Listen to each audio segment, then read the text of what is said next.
રાજકોટ ગ્રામ્ય જિલ્લાના સાપર પોલીસ સ્ટેશનમાં પોલીસ સ્ટેશનથી આશરે 4 કિલોમીટર દૂર વેરાવળ ગામની સીમમાં મસ્કત ફાટક પાસે એક ઓટો એન્ડ રિંગ કારખાના છે. ત્યાં રેલવે ટ્રેકની બાજુમાં એક ડેડ બોડી મળી આવેલ. જે ડેડ બોડીને ઇનિશિયલી જોતા એવું લાગતું હતું કે આ કોઈ ફિમેલની ડેડ બોડી છે. પછી એનું પોસ્ટમોર્ટમ કરાવવામાં આવ્યું તો આ મેલ હતો, પુરુષની ડેડ બોડી હતી અને એને શિરમાં ઈજા હતી. તો પોલીસ સ્ટેશનમાં ઇનિશિયલી એડી દાખલ કરવામાં આવી હતી. પછી આ એડીને મર્ડરમાં કન્વર્ટ કરવામાં આવેલ અને પછી આજુબાજુના સીસીટીવી વગેરે જોયા તો આરોપી જે છે એને પકડવામાં આવેલ. આરોપીનું નામ પિયુષ છે અને પિયુષ ગાજીપુર યુપીનો રહેવાસી છે. આમાં સ્ટોરી એવી છે કે આ જો આરોપી પિયુષ છે આ હૈદરાબાદમાં કામ કરતો હતો. એલ્યુમિનિયમની જો વિન્ડો છે એને તૈયાર કરવાનું અને આ દરમિયાન એની ફેસબુક થી મુલાકાત એક ચંદન કુમાર નામની ફેસબુક આઈડી થી એની પાસે રિક્વેસ્ટ આવી. એમાં બીજી ફેસબુક આઈડી હતી, એમાં નિશા કુમાર નામ લખેલો હતો અને એક પૂનમ નામની ઇન્સ્ટાગ્રામ આઈડી. આ ત્રણ પર સેમ ફોટોઝ હતા અને એની પાસે રિક્વેસ્ટ આવી, મેસેજ આવ્યા. ઇનિશિયલી જોતા એને એવો લાગ્યો કે પુરુષ છે કે સ્ત્રી છે એને સમજમાં નહીં આવ્યો. પછી એવું વાત કરવાનું ચાલુ કરી દીધું. પછી આ જો નિશા કુમાર એ પૂનમ છે એની સાથે મળવા માટે હૈદરાબાદ ગયા. ત્યાં 3 મહિના સુધી આ લોકો એક જ સાથે રહ્યા એક રૂમમાં. પછી લગ્ન કરવાનું વિચાર્યો તો રૂમમાં જ સિંદૂર આના માથામાં લગાડીને બંને લોકો લગ્ન કરી લીધો. અને આ જો ફિમેલ જો કહેવાય કે જો લેડી તરીકે પોતાને પરિચય આપતી હતી.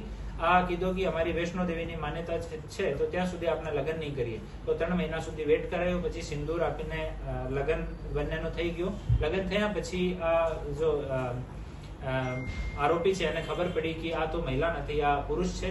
અને પછી આ લોકો વચ્ચે ઝઘડો થયો અને ત્યાં હૈદરાબાદ છોડીને પોતાને ગામ જતો રહ્યો. પછી આ જો મરણ જનાર છે એને ગામ પાછળ એને ગામ ગયો અને ઘરે ગયો અને ઘરે જઈને ઘરે પણ વિવાદ ઉભો કર્યો. એનાથી કંટાળીને આ જો આરોપી છે ત્યાંથી ભિવાડી રાજસ્થાન આવી ગયો. ત્યાં કામ કરવાનું શરૂ કરી દીધું. પર આ માણસ પાછળ અને ભિવાડી પણ આવી ગયો.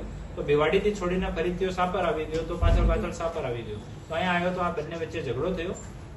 और मरण जनार છે જો હાથ ઉપર આરોપી પિયુષ છે એનું નામ ટેટુ પણ કરાયેલો છે.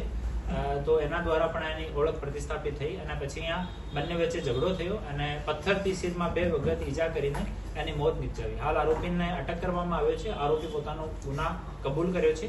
પોસ્ટમોર્ટમ થઈ ગયેલ છે અને જો મૃતક છે એના પરિવારજનોને જાણ કરવામાં આવી છે. એ લોકો ઓન ધ વે છે, અહીંયા આવવાના છે અને બાકી હાલ આગળની ઇન્વેસ્ટિગેશન ચાલુ છે.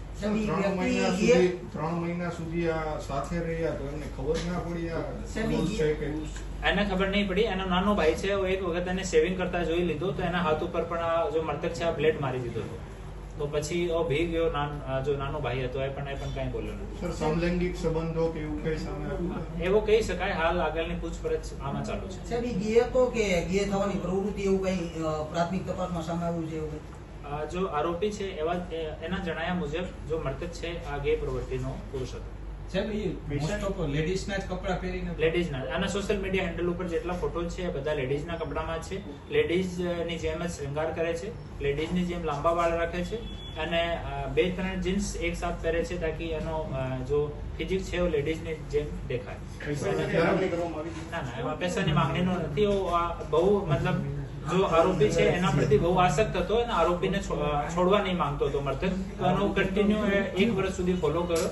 એનાથી કંટાળીને બંને વચ્ચે ઝઘડો થયો અને ઝઘડામાં શિરમાં મારીને એની હત્યા કરી. 3 મહિના સુધી સાથે રહ્યા તો કોઈ શારીરિક સંબંધ બાંધ્યા કે એવું કઈ સામે આવ્યું? પહેલા જ્યાં સુધી લગ્ન નહીં થયું ત્યાં સુધી તો વૈષ્ણો દેવીનો હવાલો આપીને માતાજીનો એને ના પાડી હતી કે ત્યાં સુધી આપણે શારીરિક સંબંધ કે લગ્ન કે પ્રેમ એવું કઈ વિચારવાનું નહીં. પછી જયારે લગ્ન થઈ ગયો એના પછી એને ખબર પડી કે સ્ત્રી નહીં આ પુરુષ છે.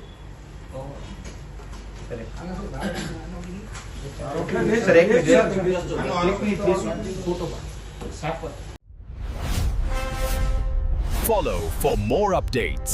VRM9 News.